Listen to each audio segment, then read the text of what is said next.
శ్రీ మహాగణాధిపతయే నమ. ఐం మహాసరస్వత్యే నమ. శ్రీ లలితాంబికాదేవ్యే నమ. ముందుగా ప్రేక్షక మహాశయులకు ఈ క్రోధీనామ సంవత్సర ఉగాది పండుగ శుభాకాంక్షలు తెలియజేస్తూ, అలాగే ఈ 2024 క్రోధీనామ సంవత్సరం ఉగాది పండుగ నుండి ద్వాదశ రాసుల వాళ్లకు ఎలా ఉండబోతుంది, ఏమిటి ఈ సంవత్సరం అంతా కూడా ఎవరెవరి వ్యక్తిగతమైనటువంటి జాతకాలు ఏ విధంగా ఉండబోతున్నాయి, ఏమేమి పరిహారాలు చేసుకుంటే మీకు ఇంకా మేలు జరుగుతుంది అనేటువంటి విషయం గురించి ఇప్పుడు మనము తెలుసుకుంటూ ఉన్నాము. ఉగాది పండుగ వచ్చింది అని అనగానే అందరూ కూడా రాశి ఫలాల యొక్క మా వ్యక్తిగతమైనటువంటివి ఎలా ఉన్నాయి అని ఎదురు చూడటమే అందరికీ కూడా ఒక ఆనందము ఉంటుంది. అందుకని వాటి గురించి ఇప్పుడు నేను తెలియజేస్తున్నాను. ధనుస్సు రాశి మూలా నక్షత్రము 4 పాదాలు, పూర్వాషాఢ నక్షత్రము 4 పాదాలు, ఉత్తరాషాఢ నక్షత్రం 1వ పాదం కలిస్తే ధనుస్సు రాశి అవుతుంది. ఆదాయము 11, వ్యయం 5, రాజపూజ్యత 7, అగౌరవము 1. ఈ రాశి వారికి, ధనుస్సు రాశి వారికి ఈ సంవత్సరము చాలా అంటే చాలా బాగుంది అని నేను చెప్తున్నాను. సంపదలు వస్తాయి, అభివృద్ధి జరుగుతుంది. మీరు ఇన్నాళ్ల నుంచి నాకు అభివృద్ధి లేదు అనుకునేటువంటి వాళ్లకు అభివృద్ధి అనేటువంటిది జరుగుతుంది గాక. ధనలాభం అనేటువంటిది ఉంటుంది. వృత్తి లాభం, ఏ వృత్తులలో పనిచేస్తున్నారో ఆయా వృత్తులలో పనిచేసేటువంటి వాళ్లకు వృత్తి లాభం. కుటుంబ సంతోషం, కుటుంబం అంతా కూడా సంతోషముగా ఉంటారు. కార్యజయం, ఏది తలపెట్టినా జయము కలుగుతుంది గాక. బుద్ధి బలం, బాగా పనిచేస్తుంది బుద్ధి. ఎన్ని కష్టాలు ఉండినా జయమే కలుగుతుంది మీకు. దూరాలోచనలు బాగా ఫలిస్తాయి. దీర్ఘకాలికమైనటువంటి ఆలోచనలు, ఉన్నతమైనటువంటి ఆలోచనలతో ఉండేటువంటి మీరు తప్పకుండా అవి ఫలించేదాని వైపుగా మార్గాలు ఉంటాయి గాక. అనూహ్యముగా కొన్ని యోగాలు అనేటువంటివి కలిసి వస్తాయి. ఆకస్మిక ధన లాభం అనేటువంటిది ఉన్నది మీకు కూడా. భూ క్రయ విక్రయాలలో జయం కలుగుతుంది. ఉద్యోగ ప్రాప్తి, ఉత్తీర్ణత ఉంటుంది. ఉద్యోగము పనిచేసేటువంటి వాళ్లకు ఉత్తీర్ణత ఉంటుంది. కొత్తగా ఉద్యోగాలు కావాలనుకునేటువంటి వాళ్లకు ఉద్యోగాలు వస్తాయి. విదేశాలకు వెళ్ళాలి అనుకునేటువంటి వాళ్లకు వెళ్ళవచ్చుగాక. దైవారాధన అనేటువంటిది ఎక్కువగా చేయడం అనేటువంటిది జరుగుతుంది. విద్యార్థులకు చాలా మంచి యోగకరముగా ఉన్నది ఈ సంవత్సరము. వ్యాపారస్తులకు చాలా యోగవంతమైనటువంటి కాలముగా చెప్పవచ్చును, మేలు జరుగుతుంది. సినిమా రంగములో ఉండేటువంటి వాళ్లకు కూడా కొన్ని యోగవంతమైనటువంటి నిర్ణయాలు తీసుకొని మంచి సినిమాలు చేయడము కానీ, లేదా ప్రశంసలు పొందడము కానీ ఇలాంటివి జరిగేటువంటి విధానముగా ఉన్నది. మెడల్స్ కూడా సాధిస్తారుగాక. రాజకీయములో ఉండేటువంటి వాళ్లకు విపరీత రాజయోగం అనేటువంటిది ఉంది. కానీ ఖచ్చితముగా రాజకీయాల్లో ఉండే వాళ్లకు పదవీ యోగం అని తెలుస్తూ ఉన్నది.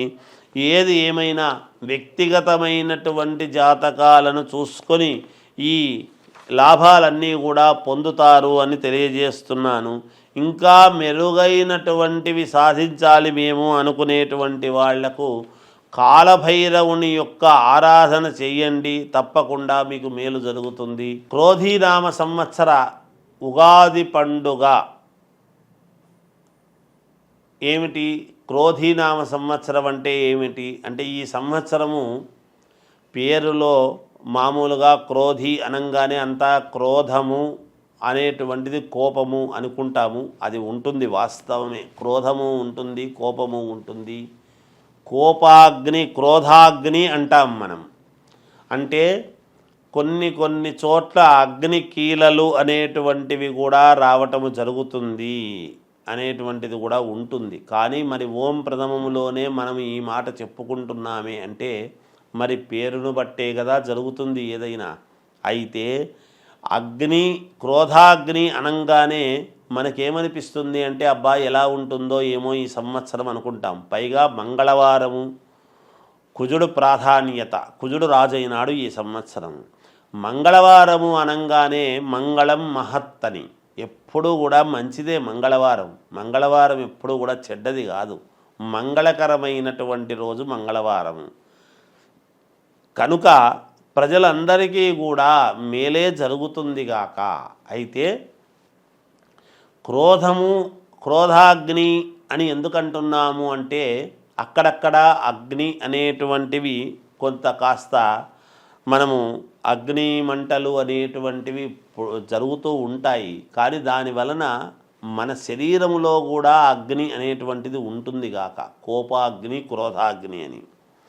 ఈ ఎప్పుడు అంతర్మథనం అనేటువంటిది జరుగుతుంది. అంతర్మథనములో నుంచే కదా ఒక మహాద్భుతమైనటువంటిది ఆవిష్కృతం అవుతుంది. అది గమనించాలి మనం.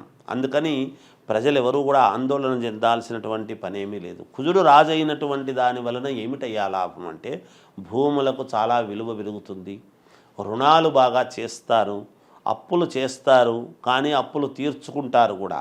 మరి అప్పు తీరాలంటే కూడా ధనమే కదా రావాలి.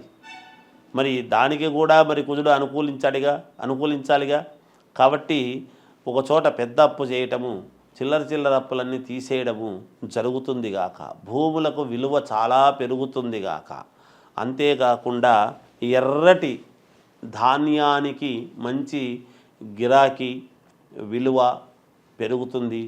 అలాగే ఈ సంవత్సరము మాంగళిక దోషాలు, కుజదోషాలు ఇవన్నీ ఉండేటువంటి వాళ్ళు విపరీతముగా పూజలు కార్యక్రమాలు చేసుకోవటం అనేటువంటిది జరుగుతుంది. ఈ సంవత్సరము కుజుడికి ప్రాధాన్యత అంటే సుబ్రహ్మణ్యేశ్వర స్వామికి ప్రాధాన్యత అనేది మనము గమనించాలి.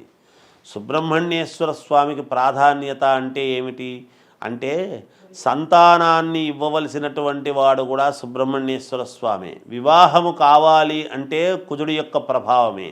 అందుకే వివాహాలు అనేటువంటివి ఇప్పుడు మామూలుగా మౌఢ్యమే అది ఉండేటువంటి దాని వలన ఇప్పుడు జరగవు, కానీ ఆగస్టు తర్వాత విపరీతమైనటువంటి పెళ్ళిళ్ళు జరుగుతాయి.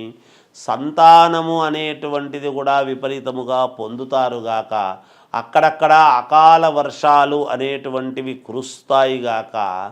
అగ్నికీలలు అనేటువంటివి అక్కడక్కడ చెలరేగుతాయిగాక. ఇవన్నీ ఉంటాయి. పాముల యొక్క ఉత్పత్తి కూడా చాలా పెరుగుతుంది అనేటువంటిది కూడా ఉన్నది. ఇది ఐశ్వర్యము కొన్ని చోట్ల కొంత ఏదో ఐశ్వర్య నష్టం అనేటువంటిది కూడా ఉన్నది. సరిహద్దులలో, దేశ సరిహద్దులలో యుద్ధ వాతావరణం అనేటువంటిది కూడా ఉంటుంది. ప్రజలందరూ కూడా ఆలోచనతో కూడినటువంటి నిర్ణయాలు తీసుకుంటారు అంతర్మథనమయ్యి. ప్రజలందరూ కూడా కోపముతోనే ఉంటారు. కోపము దేనికి అంటే ప్రజలకు నష్టము కలిగించేటువంటి పనులు జరిగినప్పుడు కదా కోపం ఉంటుంది. మరి కోపములో, ఆవేశములో క్రోధాగ్ని అని అంటున్నాము కదా, దాంట్లో ఆలోచనాత్మకమైనటువంటి నిర్ణయం తీసుకోవడానికి గల కారణం ఏమిటి అంటే దేహపీడాకారకుడైనటువంటి శని మంత్రి అయినటువంటి దాని వలన బుద్ధికి పని చెప్పటం అనేది జరుగుతుంది కాక. అందుకని ఆలోచనాత్మకమైన నిర్ణయాలు తీసుకొని ప్రజలందరూ కూడా సంతోషముగా ఉండటానికి కావాల్సినటువంటి ఇవి చేసుకుంటారు. స్వక్షేత్రములో శని ఉన్నందువలన శని ఇవ్వవలసినటువంటి యోగాలు అందరి జాతకాల్లోనూ మంచి జాతకాల్లో మంచి చోట ఉండేటువంటి వాళ్ళందరికీ కూడా మేలే చేస్తాడు అనేటువంటిది కూడా తెలియజేస్తున్నాను. అలాగే చంద్రుడు ధాన్యాధిపతి అయినటువంటి దాని వలన బియ్యము బాగా పండిస్తారు రైతులు. బియ్యానికి బాగా ధర పెరుగుతుంది అనేటువంటిది కూడా ఉన్నది. అందరూ కూడా మనస్సుతో, చల్లని మనస్సుతో ఆలోచన అనేటువంటిది కూడా తీసుకుంటారు ప్రజలు. ఇది ఉగాది పండుగ యొక్క సారాంశము. ఇక ఈ ఉగాది పండుగలో కొన్ని ఇవి జరిగేటువంటి ఇది ఉన్నది. రైతులకు కొంతవరకే మేలుగా ఉంటున్నది. చాలా బాగుంటుంది రైతులకు అని చెప్పేటువంటి అవకాశము లేదు. కేంద్ర రాష్ట్ర ప్రభుత్వాలు సన్నిహితముగా ఉంటూ పాలన చేస్తారు అనేటువంటిది ఉన్నది. అకాల వర్షాలు కురుస్తాయి, ఎర్రని ధాన్యాలకు విలువ ఉంటుంది. అలాగే ప్రకృతి ప్రకోపం అనేటువంటిది కూడా ఉంటుంది. అప్పుడప్పుడు ప్రకృతి కొంచెం కోపించడం ఉంటుంది. కొంత ఐశ్వర్య నష్టము. రాజకీయాలలో ఉండేటువంటి వారికి కొందరికి ప్రాణాలకు కొంచెం జాగ్రత్తగా చూసుకోవాల్సిన అవసరము ఉన్నది. అత్యంత ప్రముఖులకు కూడా కొన్ని ఇబ్బందులు ఉంటాయి అని తెలుస్తూ ఉన్నది. పొత్తులతో కూడినటువంటి పార్టీలు రాజ్యమేలుతాయి. సినిమా వాళ్లకు కొంతమందికి కష్టాలు అనేటువంటివి తప్పేట్లా లేవు. ప్రముఖ వ్యాపార దిగ్గజము ఇంట్లో ఇబ్బందులు ఉంటాయి. పశువుల ఉత్పత్తి తక్కువగా అయినా కూడా, ఈ సంవత్సరము పశువుల ఉత్పత్తి తక్కువైనా కూడా పాలు పెరుగు అనేటువంటివి మాత్రము సమృద్ధిగా దొరుకుతాయి. ఇది ఈ క్రోధీనామ సంవత్సర ఉగాది పండుగ యొక్క పంచాంగ ఫలితం అని తెలియజేస్తూ జయోస్తు.